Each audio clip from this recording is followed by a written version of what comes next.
अस्सलाम वालेकुम फ्रेंड्स। आप सऊदी अरब की तारीख में पहली बार देख रहे हैं सऊदी मॉडल की मिस यूनिवर्स जैसे बेखुदा वाक़े के अंदर शमूलियत के ऐलान की खबर अभी पुरानी नहीं हुई कि मदीना के अंदर मस्जिद नबी के करीब इंतहाई अफसोसनाक एक वीडियो सोशल मीडिया पर वायरल हो रही है, जिसे देखकर पहले तो आपको अपनी आंखों पर यकीन नहीं आएगा, लेकिन ये हकीकत है क्योंकि इस वीडियो में ये दिखाया जा सकता है कि मस्जिद नबी के एक दरवाजे के सामने कपड़े की दुकान पर एक मिनी स्कर्ट ड्रेस और बेखुदा किस्म का नाइट ड्रेस डिस्प्ले पर मौजूद है और किसी भी गुजरने वाले को इस पर कोई एतराज़ नहीं। जिस तरह से अस्तगफिरुल्लाह सऊदी अथॉरिटी सरगर्म रहती है, यह मुमकिन नहीं है कि इस जगह पर ऐसे बेखुदा किस्म के कपड़े दिखाए जाएं या बेचे जाएं और इन्हें इत्तला भी ना किया जाए। ये H&M नामी स्वीडिश लिबास का ब्रांड है जो इस मुकद्दस मुकाम पर मगरबी लिबास फरोख्त कर रहा है। ऐसी मुकद्दस जगह जहां दुनिया भर से मुसलमान मर्द और औरतें रूहानी सुकून और आबादत के लिए आते हैं, ये लिबरलिज्म को फ़रोग देने के लिए जहन साजी करना नहीं तो और क्या है। मोहम्मद बिन सलमान सऊदी अरब और इस्लाम को इस मगरबी मोशे के अंदर तेज़ी से बदल रहा है, लेकिन क्या आप जानते हैं कि वो ऐसा कैसे कर रहा है? इस्लाम वो मज़हब है जिसमें खिलाफत या शहनशाह से भी गलत काम या इस तरह के काम के बारे में पूछ-गछ की जा सकती है जो इस्लामी शरीयत के खिलाफ है। आप सब जानते हैं कि मोहम्मद बिन सलमान ने अपने ख़ानदान के अफराद को किस तरह कैद किया है। ऐसा करने से इसने ताकत से इक़्तिदार हासिल किया जो इसका हक नहीं था। लेकिन सबसे अहम सवाल ये है कि यहाँ मौजूद उलमा इस सब पर खामोश क्यों हैं? इसका जवाब ये है कि सऊदी अरब के अंदर एक सेल्फी मूवमेंट शुरू की गई जो रसूल सल्लल्लाहु अलैहि वसल्लम और सहाबा की ज़िंदगी से बिल्कुल मुख्तलिफ तालीम पर मबनी है। इसके मुताबिक सऊदी हुकूमत तमाम मुकामी मौलानाओं और आलम दीन को मालूमात फराहम करती है। ये बराह रास्त या बिलवास्ता फंड्स फराहम करता है और इसके बदले में ये लोग तमाम सऊदी तब्दीलियाँ करते हैं और मोहम्मद बिन सलमान के कानून को अहम फतवे देकर अवाम के सामने लोगों की पॉलिसियों का दफा करते हैं। अब ये वाजह है कि आप जिसका खा रहे हैं उसके खिलाफ बात तो नहीं कर सकते, और सबसे बढ़कर ये कि यहूदी इंटेलिजेंस एजेंसी मोसाद और अमरीकी CIA भी इन मौलानाओं को फंड देते हैं, और वो ऐसा क्यों करते हैं आप खुद ज़हीन हैं। इसीलिए आप देख रहे हैं कि म्यूज़िकल कंसर्ट्स, डांस क्लब और ये सब कुछ हो रहा है जिसकी इस्लाम के अंदर इजाज़त नहीं है, जबकि दूसरी जानिब इस्लामी नज़रिया को स्कूल के निसाब से कम कर दिया गया है। मोहम्मद बिन सलमान का ख्याल है कि मुसलमान इसकी पैरवी नहीं करेंगे, बल्कि यकीनी तौर पर इन मजहबी उलमा की पैरवी करेंगे, इसलिए इन पर काबू पाना चाहिए।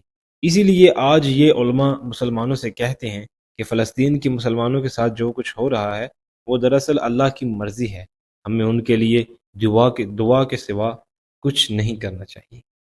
इन ज़ालिमों ने फ़लस्तीनियों पर अपने फ़ायदे के लिए ज़ुल्म किया है और इन्हें बेबस करके इसराइल के साथ सौदे और तिजारत शुरू कर रहे हैं। दुबई के बाद मुझे लगता है कि बहुत जल्द सऊदी अरब ये भी ऐलान कर देगा कि एक मंदिर और एक चर्च तामीर की जाए, क्योंकि इस दर्दनाक खामोशी और गुमराही ने मुसलमानों को इस सतह पर पहुंचा दिया है कि वो इस फ़ो के सामने बेबस हैं। लोग अपनी मोहब्बत और ईमान की हदों से बाहर होकर वो कुछ कर बैठता है जिसका वो खुद तसव्वुर भी नहीं कर सकता। यही देखा गया मस्जिद नबी की इस हालिया वीडियो के अंदर। दो हबशी ऐसे लिबास पहने हुए थे जिस पर खाना काबा की तस्वीर बनाई गई थी, और ये तस्वीर इनके पाँव के करीब और कमर के ऊपर मौजूद थी, जो काबा की तौहीन है। अब ये लोग अपनी जहालत में ये जानबूझकर ऐसा कर रहे हैं, ये तो सिर्फ अल्लाह ही बेहतर जानता है। लेकिन ऐसे लोगों को यकीनी तौर पर इस तरह के मुकद्दस जगह पर इनके दाखिले को बंद करके सज़ा दी जानी चाहिए, ताकि अगली बार कोई इस तरह की हिम्मत ना कर सके। अब मैं आपको F16 मौलवी से मिलवाऊं जो तरावी या क़ियामुल लैल की नमाज को इतनी रफ्तार से तिलावत कर रहा है कि आपका दिमाग इसको प्रोसेस नहीं कर। जी, मैं मस्जिद नबी में हूँ और ये हबशी लोगों का गुस्ताखी चेक करें, नाउज़ बिल्लाह अस्तगफिरुल्लाह। काबे की तस्वीर उन्होंने पाँव के पास बनाई हुई है पूरी, और कुर्ते पे भी उन्होंने काबे की तस्वीर बनाई हुई है। पाकिस्तान में तो एक औरत ने अरबी हरूफ वाला लिबास पहना था, उसका क्या हाल हुआ था। और इनको देखें, नाउज़ बिल्लाह, कितनी गुस्ताखी कर रहे हैं ये लोग। मैंने इनको रोका है लेकिन इनको समझ नहीं आई मेरी, और ना मुझे इनकी समझ आई है। अब मैं आपको F16 मौलवी से मिलवाऊं जो तरावी या क़ियामुल लैल की नमाज को इतनी रफ्तार से तिलावत कर रहा है कि आपका दिमाग इसको प्रोसेस नहीं कर सकता। صراط المستقيم صراط الذين أنعمت عليهم غير المغضوب عليهم ولا الضالين وهو الذي أنزل الجنات معروشات وغير معروشات والنخل والزرع مختلفا أكله والزيتون ومن आपको पता भी नहीं चलेगा कि वो क्या कह रहा है। क्या ये अमल इस कुरान की बेबाकी और अल्लाह का हुक्म नहीं है? क्योंकि वो सही तौर पर सूरह मुज़म्मिल के अंदर कहता है कि कुरान को अच्छी तरह ठहर ठहर कर पढ़ना चाहिए। इंसान अंदर से क्या भलाई महसूस करेगा, बल्कि वो इसे सिर्फ मसला समझेगा कि किसी शख्स का दिल इबादत से कैसे मानूर हो सकता है, खास तौर पर जब वो नहीं जानता कि दूसरा शख्स क्या कह रहा है। इस तरह नमाज से छुटकारा पाने का ये रुझान हिंदुस्तान, पाकिस्तान, बांग्लादेश या बल्कि पूरी मुस्लिम दुनिया में किया जा रहा है। देखिए, क़ियामुल लैल की नमाज एक नफली नमाज है, ये फ़र्ज या वाजिब नहीं है, लिहाजा सिर्फ इतना ही पढ़ें जितना आपकी हैसियत और ताकत है, वरना क़यामत के दिन इस नमाज का आपके लिए कोई फ़ायदा नहीं होगा। जो फरारी की रफ्तार से तरावी को पेश किया गया है, ये इस्लाम नहीं है, लेकिन इस्लाम का एक मजाक है।